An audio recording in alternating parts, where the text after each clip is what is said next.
All right, my name is Luke Wilson. I'm going to be talking about how relationships are how social media is making relationships worse. I'm going to do a little statistic real quick from Statista.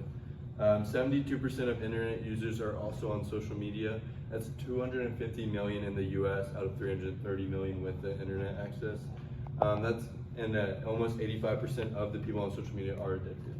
So that's more than half the US are addicted to social media. So there's already a lot of problems with that first, but I don't know why I would say that. I'll try my best to still read it, but while social media still is made to connect with people and make it extremely easy to communicate, it also affects modern love by creating unrealistic expectations, encouraging comparison, and then bringing down genuine emotional intimacy. There are millions of users online, like I said, but who does it necessarily involve? So I'm going to just be talking about who it involves, how does it affect people, and how you can protect yourself from being on social media too much and it affecting your relationship. So here's some more statistics. So it's going to be, like I said, around 72% of the US population is going to be on social media actively. And then for dating apps, a research done by Go Beyond states that approximately 413 million people worldwide use online dating apps, and the US is the biggest contributor with 53 million people using dating platforms. This is also online. You're making connections not through actual genuine conversation and stuff like that. With dating apps and social media, 42% of teens experience cyberbullying on social media, and over 30% of males and 20% of females are victims to digital dating abuse. So just like I said, it's not as genuine. You don't care. Like some people just don't care about your feelings as much as they would in person.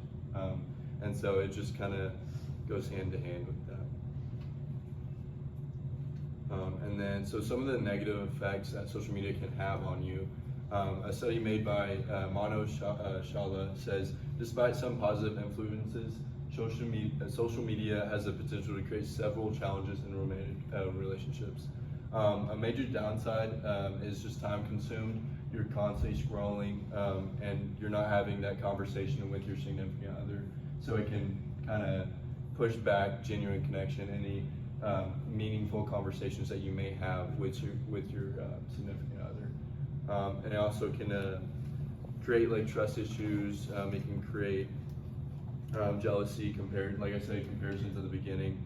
It just creates these negative feelings towards yourself, and then it can kind of result into feeling neglected or just not feeling like you're getting that connection you should be getting in a relationship. So your social media presence can have negative effects. But what necessarily can you do to protect or prevent it?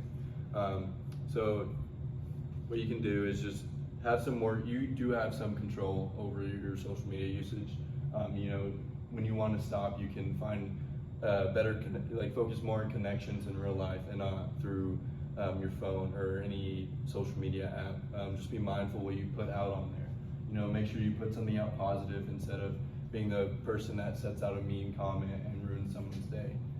So kind of just be more mindful of what you're putting out. And so you can set yourself boundaries. You can set time limits on certain apps, or communicate with your person that you're dating to say oh, we need to make sure we have some more time together. Let's go out on a date. Let's go do something. And then it just kind of creates a healthier dynamic between the relationship. And just by setting these clear boundaries, you can help kind of stop the excessive use of the using social media through both partners being fully present during the connection. And so kind of conclusion, the social media kind of affects millions of people and their relationships. It has negative effects on your relationship, and you can protect yourself by setting these boundaries and being more mindful of what you post and how you go through social media. And I hope you all are more aware now of your social media use, and I hope it helps you create a better connection with your significant other. Bye.